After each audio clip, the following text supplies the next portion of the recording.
My name is Arthur Finch. For the first 18 years of my life, I resided in a small, unincorporated pocket of Clyde County, nestled deep in the rugged heart of central Washington. To call our home rural would be a profound understatement. Our house, a modest two-story structure built by my grandfather's own hands, was the last bastion of civilization on a long, winding gravel road that eventually dissolved into nothing more than a deer trail. Beyond our back porch, the landscape unfurled into a seemingly infinite expanse of dense, imposing wilderness, a sprawling tapestry of Douglas fir, ponderosa pine, and western red cedar that blanketed the foothills of the Cascade Mountains. This was a land of breathtaking, savage beauty, a place where the silence was so absolute it felt like a physical weight. But within that profound isolation, darkness was allowed to breed, to fester in ways that the manicured, lit world of towns and cities simply cannot comprehend.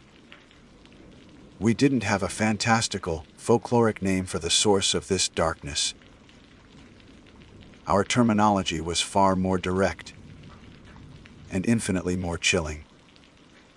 We just called them the people in the woods. This wasn't a boogeyman story told to frighten children into behaving. It was a grim, accepted reality, a piece of local knowledge, passed down through generations with the same somber gravity as advice about surviving a blizzard or respecting a cornered cougar. The old-timers, men with hands like gnarled oak and faces mapped with the hardships of a lifetime spent outdoors, spoke of them in hushed, serious tones. They weren't ghosts or monsters in the supernatural sense. They were people. Men, and sometimes women, who had, for one reason or another, chosen to shed the skin of society and retreat into the deep woods. Some were rumored to be draft dodgers from the Vietnam era who never came back. Others were said to be fugitives from the law, criminals who found the dense forest a more effective prison wall than any concrete structure. And some, the most unsettling ones, were believed to be individuals who simply broke. Their minds, unable to cope with the pressures of the world, had fractured, leaving them to wander the wilderness in a state of primal derangement.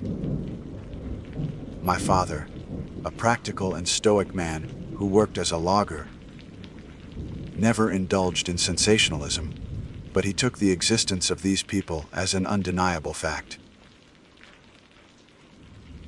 You don't go looking for them, Art, he told me countless times, his voice low and firm. You don't provoke them. You see something that doesn't feel right.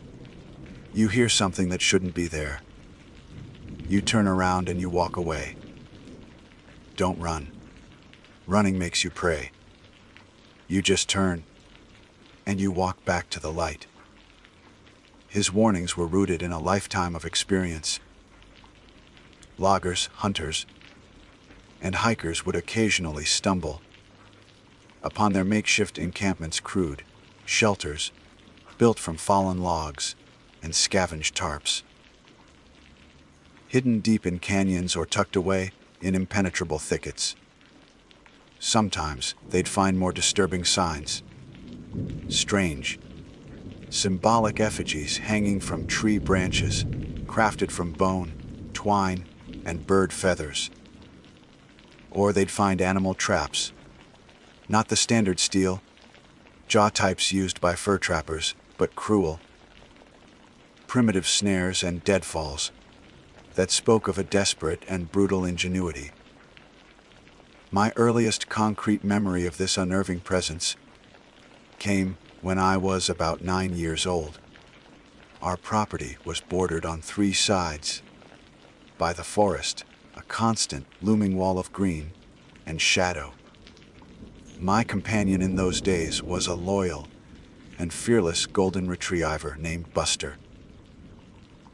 Buster was afraid of nothing, not the black bears that occasionally ambled through our yard, nor the coyotes whose yips and howls punctuated the twilight. But there was one part of our property he would not approach. A dense grove of cedar trees at the far western edge of our land. If I threw a stick in that direction, he would run to the edge of the grove, stop dead, and let out a low, guttural whine, the fur on his neck standing on end. He would look from the stick to me, his big brown eyes filled with a pleading I didn't understand. No amount of coaxing would get him to enter. To my young mind, it was just a spooky patch of woods. To Buster, it was a border, a line drawn by an unseen and malevolent hand. As I grew older, the signs became more personal, more direct. We had a small flock of chickens we kept for eggs. They were housed in a sturdy, latched coop my father had reinforced with wire mesh to keep out weasels and raccoons. One morning, my mother went out to collect the eggs and let out a sharp cry that brought my father and me running. The coop door was wide open, the latch not broken, but carefully undone. Inside, not a single chicken was harmed. They clucked and scratched in the dirt, oblivious. But in the exact center of the floor, arranged in a perfect, neat pile, were all 12 of our laying hens' eggs. They weren't cracked or damaged, just collected and stacked like a bizarre offering. There were no human footprints my father could find on the hard, packed dirt. Yet the latch, a simple but effective hook, and I could not have been opened by an animal. A cold dread settled in my stomach. It was a message, a violation. They had been there, just feet from our home while we slept, and they wanted us to know it. The incidents began to form a disturbing pattern, a slow, deliberate escalation of psychological warfare. A few weeks after the event with the chickens, I was helping my father chop firewood. We were working near the edge of the woods when he suddenly stopped, his axe held mid-swing. He tilted his head, listening. "You hear that?" he whispered. I strained my ears, hearing only the whisper of the wind through the pines. "Hear what?" "Whistling," he said, his eyes scanning the dark tree line. And then I heard it. It was faint, high-pitched, and tuneless. It wasn't a melody, it was just a single, wavering note that rose and fell with an eerie, bird-like quality. It seemed to come from everywhere and nowhere at once. Buster, who was lying at my feet, pressed himself flat against the ground, his tail tucked so far between his legs it disappeared. The whistling continued for another minute, a mocking, invasive sound in the quiet afternoon, and then it simply faded away. We didn't speak of it again, but we finished our work quickly and went inside. The unspoken tension hanging between us like a thick fog. The feeling of being watched became a constant companion. When I walked the half-mile to the bus stop in the morning, I could feel eyes on my back from the trees that lined the road. When I played in the yard, the woods no longer felt like a place of adventure, but like a silent, waiting audience. The paranoia began to seep into our home. My mother started checking the locks on the doors and windows at night. My father took to leaving the large floodlight on our back porch on all night, casting a stark, artificial glare into the first few feet of the forest, creating a barrier of light against the oppressive, watching darkness. The true turning point, the moment when abstract fear, solidified into tangible terror, occurred on a cold, wet afternoon in late October. I was 13. A storm had been brewing all day, and the sky was the color of a deep bruise. My parents had driven into town for supplies, a rare trip they made together, leaving me home alone with strict instructions to stay inside and finish my homework. Buster was my only company, and he was restless, pacing from the front to the back window, whining softly. The rain started around 3 p.m., a slow, steady drizzle that quickly intensified into a torrential downpour. The wind howled, rattling the window panes and sending loose branches scraping against the roof.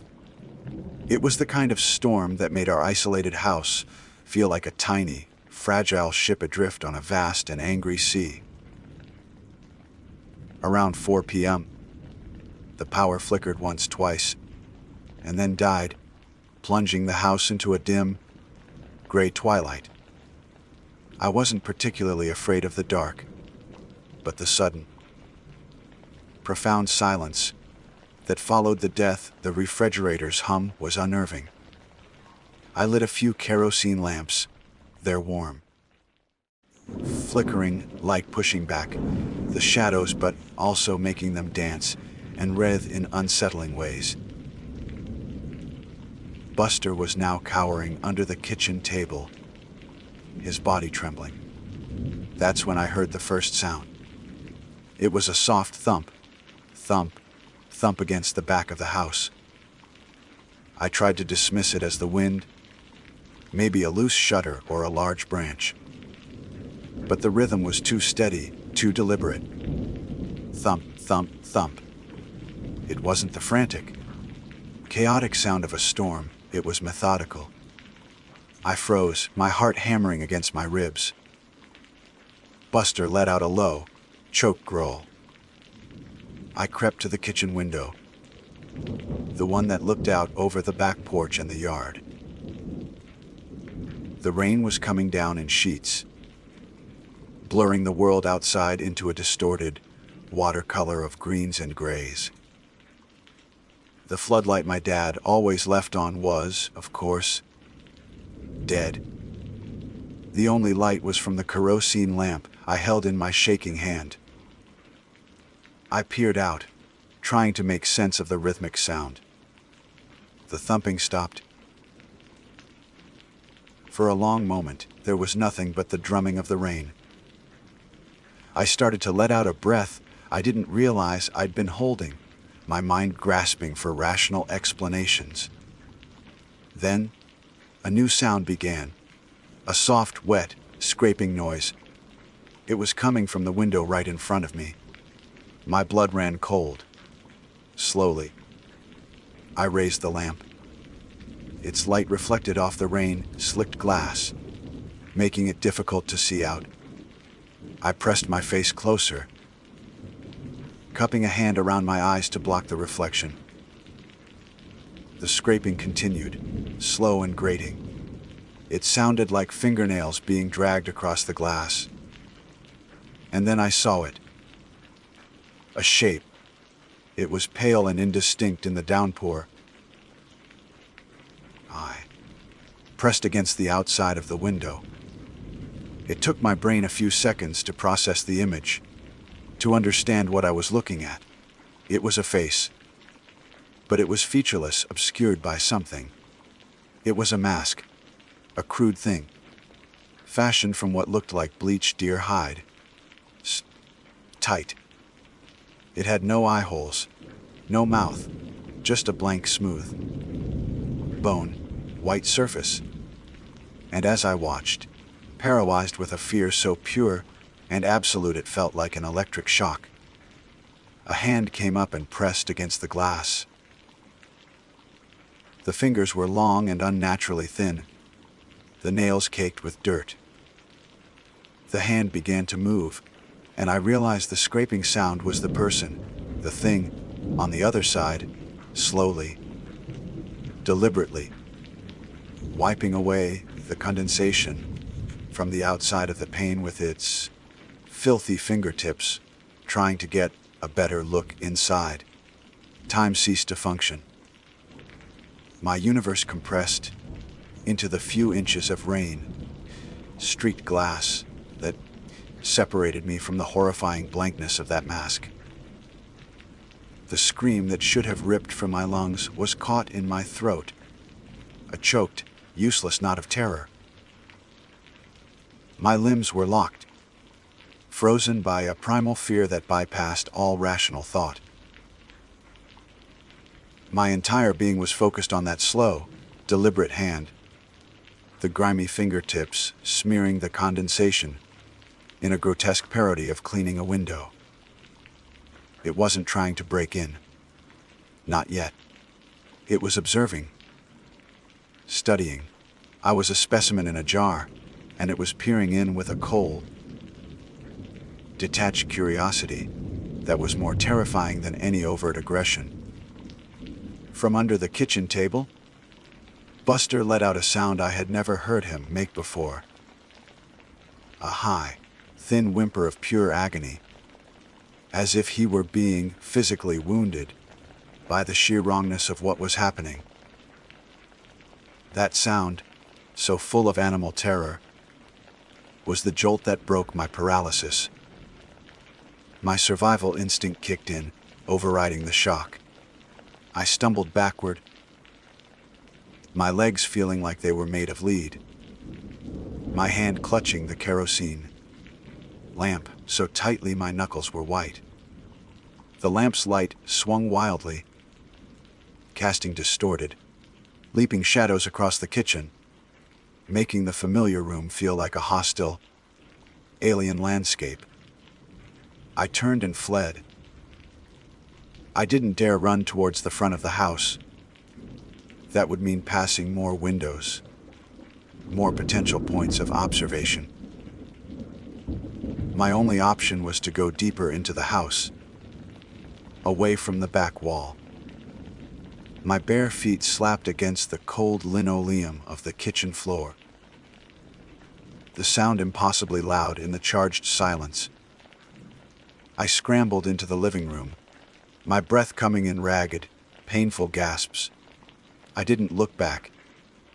I couldn't. I was certain that if I did, I would see that blank white mask filling the frame of every window I passed. My mind raced, searching for a sanctuary. Upstairs. No, that would trap me. The cellar. The door was a heavy, solid oak slab with a thick deadbolt. It was our storm shelter. It was the safest place. With Buster scrambling at my heels, I half ran, half stumbled to the cellar door, which was tucked away in a small hallway off the living room. My hands fumbled with the cold brass knob, my fingers clumsy and slick with sweat. The door swung inward, revealing a flight of steep wooden stairs descending into absolute blackness. The air that rose from the opening was cold and smelled of damp earth and old preserves. Holding the lamp aloft, I plunged down the stairs, Buster practically tumbling down with me. The lamplight barely pushed back the oppressive darkness of the cellar. It was a large, unfinished space with stone walls and a dirt floor. Shelves lined the walls, filled with my mother's canned vegetables and fruits in glass jars. Peas, beans, peaches, and cherries, their colors muted in the flickering light. They seemed like relics from a different, safer world. I reached the bottom of the stairs and immediately spun around, pulling the heavy door shut. The loud thud, as it settled into its frame, was a small comfort. My hands shook violently as I fumbled with the deadbolt. It was a thick, steel bolt that slid into a heavy iron bracket my father had mounted directly into the doorframe.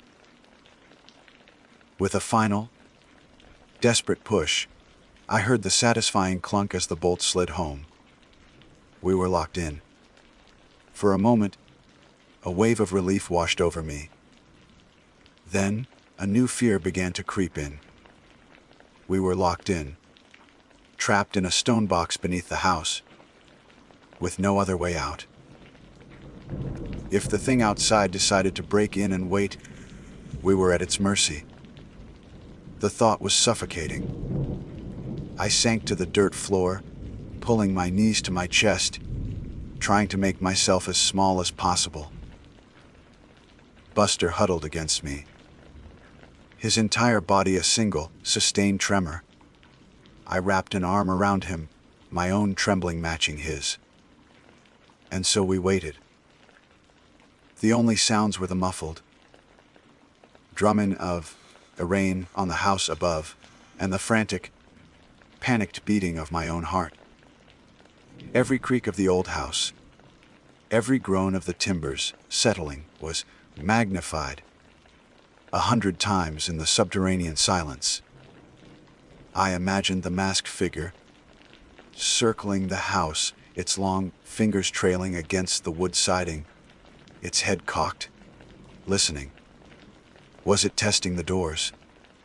The windows? Was it alone? The thought sent a fresh spike of ice through my veins. The old-timers sometimes spoke of them in small groups, families almost, bound by their shared madness. Minutes stretched into what felt like hours. My senses were on high alert, every nerve-ending screaming.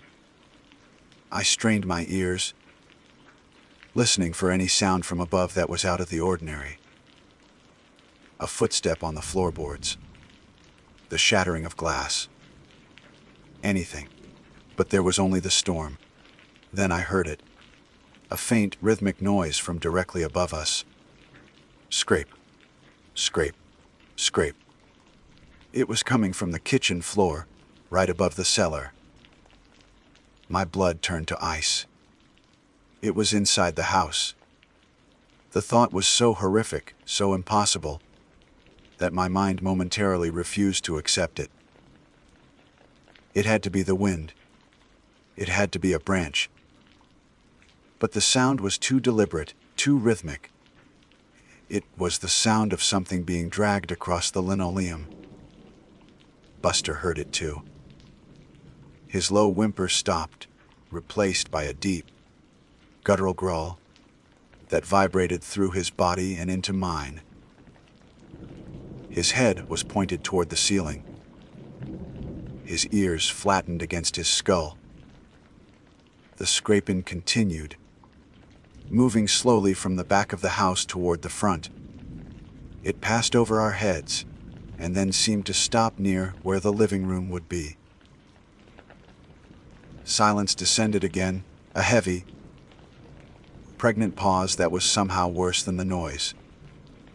I held my breath, my ears straining. Every muscle in my body tensed to the point of pain. What was it doing? My imagination, fueled by adrenaline and terror, conjured up monstrous images. I saw it dragging a heavy sack, or perhaps a weapon. I pictured its blank, masked face scanning the room, its unseen eyes searching. Was it looking for us? Did it know where we were hiding?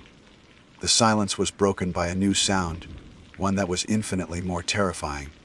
A soft, clear tapping. Tap, tap, tap, tap. It was coming from the cellar door. My heart stopped. It knew.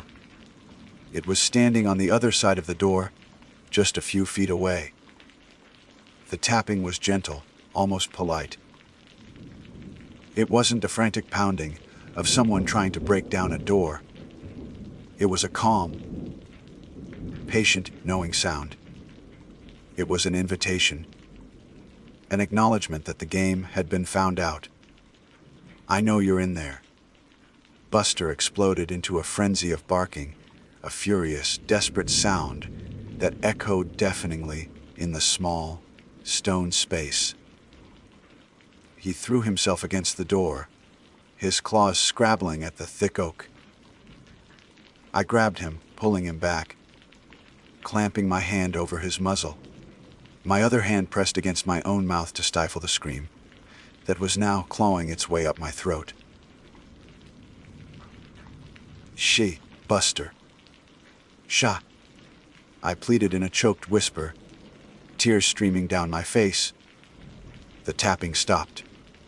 For a terrifying minute, there was nothing. Then, a low, guttural chuckle rumbled through the wood of the door. It was a dry, rasping sound, barely human. It was the sound of pure, malevolent amusement. It was toying with us. It was enjoying our fear. And then, as suddenly as it began, it was over. From far away, I heard the familiar, rumbling sound of my father's diesel pickup truck.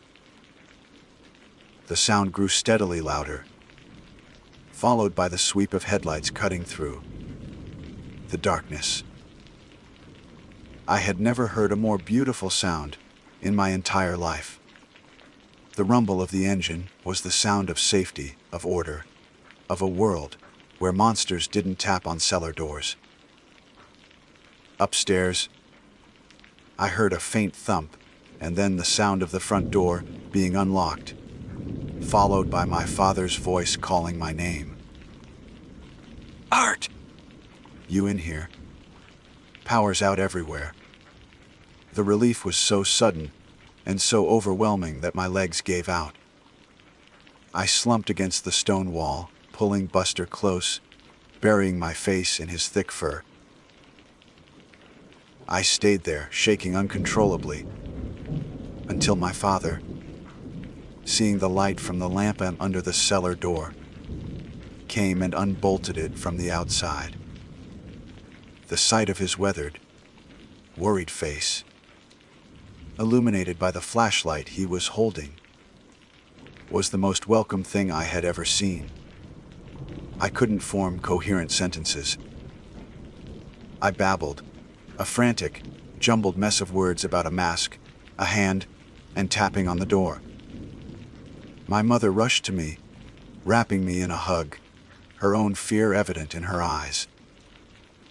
My father's face, however, hardened into a grim, stoic mask of its own. He didn't question me. He didn't tell me I was imagining things. He took his high-powered hunting rifle from its case, chambered around, and walked out onto the back porch. He stood there for a long time, the beam of his powerful flashlight cutting a swath through the rain and the darkness, scanning the tree line, the yard, the side of the house. My mother and I watched from the kitchen doorway. He found nothing. No footprints in the mud-soaked yard. The torrential rain had washed everything away. No broken windows, no forced locks. However, we soon discovered why. The only evidence that anything had happened at all was a single, strange smudge on the outside of the kitchen window, and a 13-year-old boy who would never again feel truly safe in his own home. The house was no longer a fortress. The woods were no longer just a backdrop. The line had been crossed, and the darkness outside now knew its way in. The weeks following the storm were shrouded in a thick, suffocating blanket of silence. The incident was not spoken of again. Not once. My parents, in what I can only assume was a misguided attempt to protect me, seemed to believe that if we didn't give the horror a name, if we didn't acknowledge its existence, it would simply fade away like a bad dream. But the fear had sunk its hooks deep into the foundations of our home, and its presence was felt in everything we did. Our house, once a sanctuary of warmth and familiarity, had transformed into a fortress under siege. My father installed new deadbolts on all the doors, heavy, duty locks that required a key from both the inside and the outside. He nailed many of the windows shut, leaving only a few that could be opened for ventilation, and even those were fitted with new, stronger latches.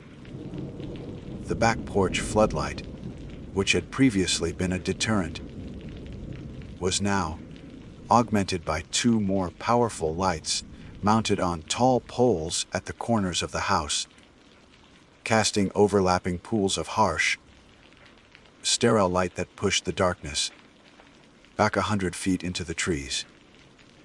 Our home sat in a stark island of artificial daylight, a defiant beacon in a sea of menacing shadow.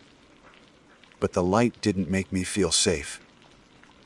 It only served to better illuminate the terrifying, impenetrable wall of blackness that lay just beyond its reach. Sleep became my enemy. For the first few weeks, I was plagued by nightmares. I would see the blank white mask floating in the darkness of my room, hear the soft, polite tapping on my bedroom door, or feel the phantom sensation of grimy fingertips scraping against my window pane. I would wake up in a cold sweat, my heart pounding, the scream I couldn't unleash during the actual event now escaping my lips in a muffled cry. After a while, the specific nightmares faded, but they were replaced by something almost worse, a bone, deep, sleepless anxiety. I would lie awake for hours, my ears straining to catch every sound: the groan of the house settling, the scuttling of a mouse in the walls, the howl of the wind, and my imagination would twist each innocent noise into a threat. My father's demeanor grew harder, more brittle. The quiet stoicism he had always possessed was now tinged with a grim, watchful tension. He spent his evenings cleaning his collection of firearms, the methodical clack of him disassembling and reassembling his rifle becoming a new, unnerving soundtrack to our nights. He took to walking the perimeter, our property, every evening before dusk, his hunting rifle slung over his shoulder, his eyes constantly scanning the tree line. He wasn't just a logger anymore. He was a sentry guarding a lonely outpost. My mother tried to maintain a facade of normalcy, but the fear betrayed her in small ways. Her hands trembled when she poured coffee. She would jump at the slightest unexpected noise. I would catch her staring out the kitchen window, her gaze lost in the dark woods, her expression a mixture of fear and profound sadness.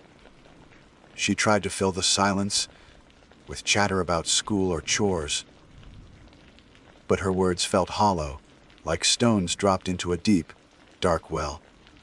Buster was perhaps the most telling barometer of our new reality.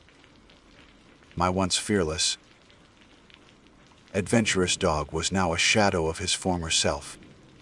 He refused to go outside alone, even in the daytime. He would only venture out if one of us was with him, and he stayed close, never straying more than a few feet. The woods that had once been his playground were now a source of constant, low-level terror. He would stand at the edge of the yard, staring into the trees with the fur on his neck raised, a low, continuous growl rumbling in his chest. He was a loyal soldier who knew the enemy was still out there, waiting just beyond the wire. For a time, nothing happened. Winter set in, blanketing the landscape in a thick layer of snow. The cold and the deep drift seemed to enforce a truce. The woods were silent, still, and beautiful in their stark, white emptiness. A part of me, the part that desperately clung to reason, began to wonder if I had imagined the worst of it. Perhaps the storm, the darkness, the isolation had played tricks on my mind. Perhaps it was just a vagrant, a lost hiker, someone who meant no real harm. But the deeper, more primal part of me knew better. The silence wasn't peace, it was patience. The people in the woods were masters of patience. The first sign that the truce was over came in late February, as the snow began to melt. My father had a small, sturdy woodshed about 50 yards from the house where he kept his chainsaws, tools, and cans of gasoline. One morning, he went to retrieve a tool and came back to the house, his face a thundercloud. "The lock's been cut," he said, his voice dangerously low. He held up the heavy padlock that had secured the shed door. The shackle had been sheared through with bolt cutters. A clean, decisive snap. We all went out to inspect the shed. The door was slightly ajar. Inside, nothing of significant value was missing. His expensive chainsaws were still there, as were the cans of fuel.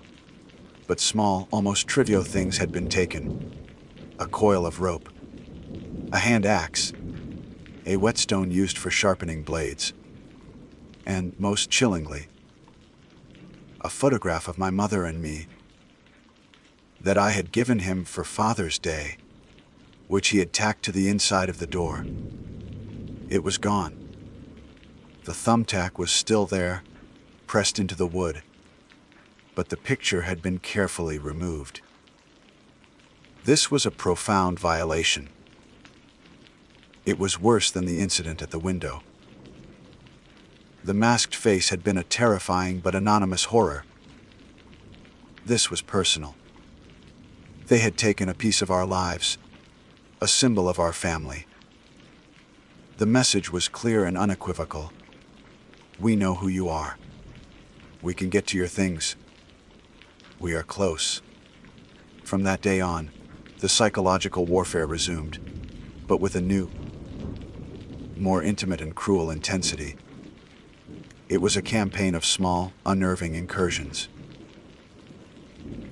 My mother's favorite garden trowel would disappear from beside the back porch and reappear a week later,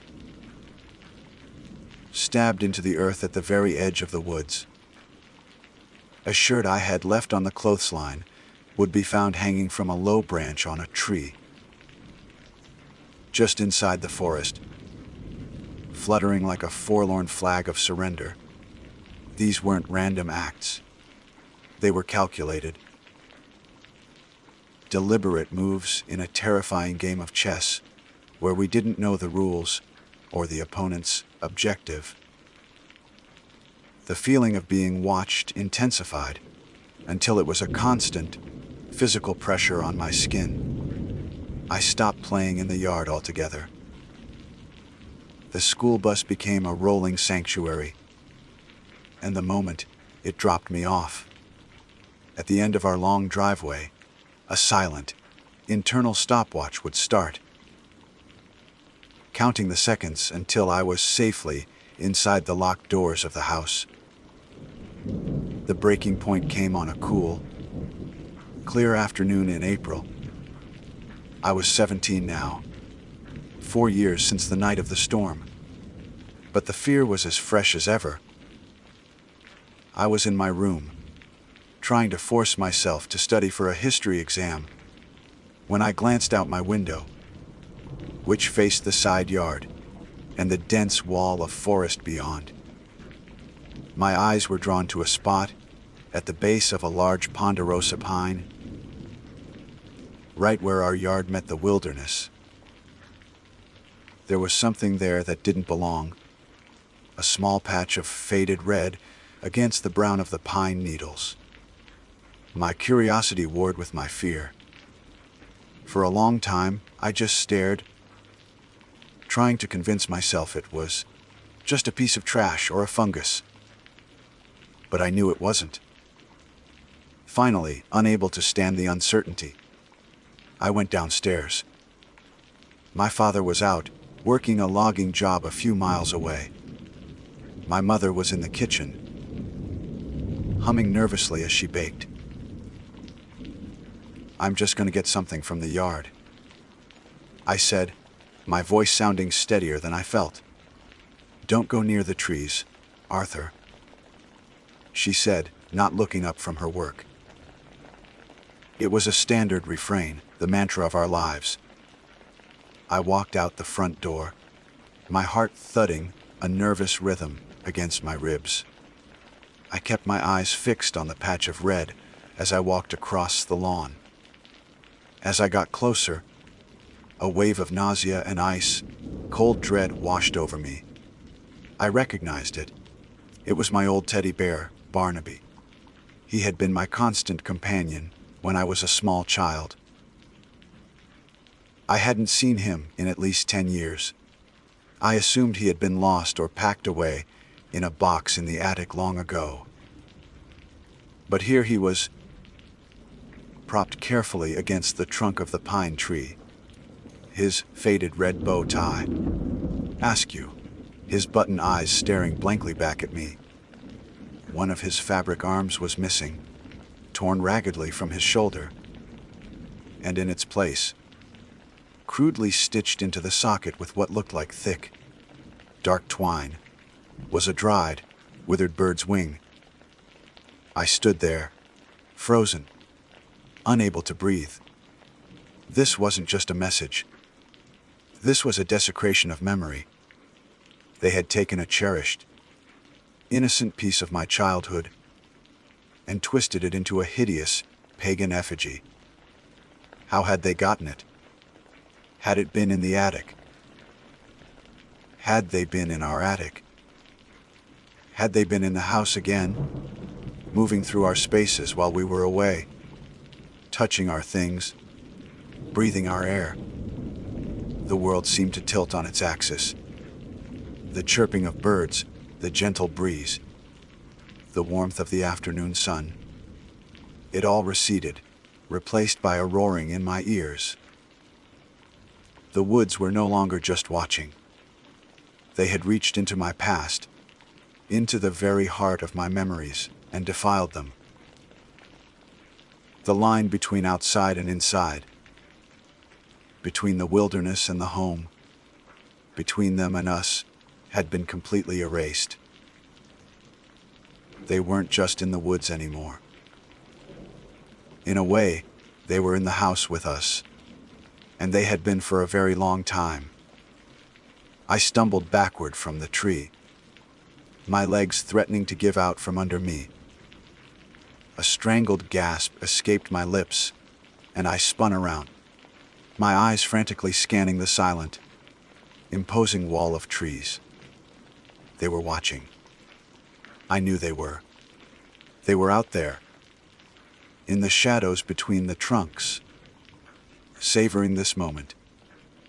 They had crafted this obscene totem, placed it with deliberate care, and were now observing its effect, feeding on my terror.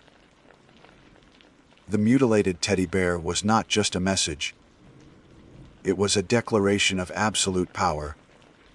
It told me that no lock, no wall, no memory was safe from their touch. Clutching the grotesque effigy of Barnaby in my trembling hand, I ran. I fled from the edge of the woods, as if the trees themselves were reaching for me. their branches like skeletal fingers. I burst through the front door of the house, slamming it shut behind me, my breath coming in ragged, sobbing gasps. My mother rushed into the hallway, her face etched with alarm at the sight of my state. "Arthur, what is it? What's wrong?" I couldn't speak. I simply held out my hand and showed her the bear. Her eyes widened, and all the color drained from her face. She brought a hand to her mouth, a small, choked gasp escaping her lips. The nervous energy she usually used to mask her fear evaporated, replaced by a look of pure, unadulterated horror. The humming stopped. The facade of normalcy she had fought so hard to maintain for 4 long years finally shattered into a million pieces. She looked from the bear to my face, and in her eyes, I saw a reflection of my own terror, magnified by a mother's protective instinct. She knew, as I did, what this meant. She took the bear from my hand, her fingers recoiling slightly as she touched the brittle, dried wing. She turned and walked into the living room, like a somnambulist, placing the defiled object on the coffee table, as if it were a venomous snake. She then collapsed into an armchair, her body racked with silent, convulsive sobs. The silence my parents had tried to use as a shield had been broken, and the truth of our situation flooded the room, raw and terrifying. We stayed like that for what felt like an eternity. Me standing paralyzed in the doorway, my mother weeping silently in her chair. The only sound was the ticking of the grandfather clock in the hall, each tick a hammer blow, marking the seconds of our stolen peace. When my father's truck finally rumbled up the driveway an hour later, the atmosphere in the house was thick with dread. He walked in, took one look at my face, at my mother's state, and then his eyes fell on the thing on the coffee table. He stopped dead. I watched his face, expecting to see the familiar grim hardness, the stoic resolve. But I saw something new. The stoicism was still there, but beneath it, I saw a flicker of something I had never seen in my father before. Defeat. He looked tired. Not just physically tired from a long day of work, but a deep, soul-crushing exhaustion. He had fortified our home, stood guard every night, and patrolled his territory like a soldier. And for what? The enemy wasn't just at the gates. They had been inside the castle the whole time, moving his pieces on the board at will. He walked over to the coffee table and stared down at the bear. He didn't touch it. He just looked at it for a long, silent minute. The setting sun cast long shadows through the living room window, and one fell across his face, obscuring his expression. When he finally spoke, his voice was devoid of emotion, as flat and cold as a tombstone. "Mary," he said, speaking to my mother, "pack a bag. Just the essentials. Photographs, important papers. Whatever you can't live without." He then turned to me. "Arthur, you too. Go to your room. One bag. Nothing else." My mother looked up, her tear-streaked face filled with confusion. What are you doing, John?" "We're leaving," he said, his voice gaining a sliver of its old authority. "Tonight. Right now. We're not spending another night in this house." The finality in his tone was absolute. This wasn't a discussion. It was a command born of desperation. The game was over. The only winning move was not to play. For the first time in years, a tiny, fragile spark of hope flickered to life inside me. Leaving. The word was a prayer. I hadn't dared to whisper. We moved with a frantic, desperate energy. I ran to my room, grabbing a duffel bag and stuffing it with clothes, a few books, anything my hands could find. I didn't care about my possessions. They were just things, and things could be tainted, used against us. My mother moved through the house, collecting photo albums and legal documents, her movements jerky and panicked. My father, meanwhile, went to his gun cabinet. He loaded his hunting rifle, a shotgun, and a small pistol, placing them in a soft case by the front door. As darkness fell, the house felt more dangerous than ever. The floodlights outside switched on automatically, but they no longer offered any comfort. They just made our home a brightly lit stage, and I felt the unseen audience gathering in the surrounding darkness for the final act. Every creak of the floorboards, every gust of wind against the windows sounded like an approaching footstep, a scraping fingernail. The air was thick with the feeling of being watched, an oppressive, malevolent pressure that seemed to emanate from the very walls of the house. Within an hour, we were ready. 3 duffel bags and a case of guns sat by the front door. My father grabbed his keys. "Okay," he said, his voice low and tense. "We're going to walk to the truck. We're not going to run. We're going to move together. Arthur, you get in the back. Mary, the passenger side. I'll get in last. Do not look at the woods. Just look at the truck. Understand?" We both nodded, our faces pale in the dim light of the hallway. He unlocked the front door, his hand resting on the shotgun case. He took a deep breath and pulled the door open. The night air was cool and crisp. The floodlights hummed, casting everything in a harsh, white glare. The truck was about 30 feet away, a metal beast that promised salvation. We stepped out onto the porch, moving as a single, terrified unit. The silence of the night was absolute. Too absolute. There were no crickets, no rustling of small animals in the undergrowth.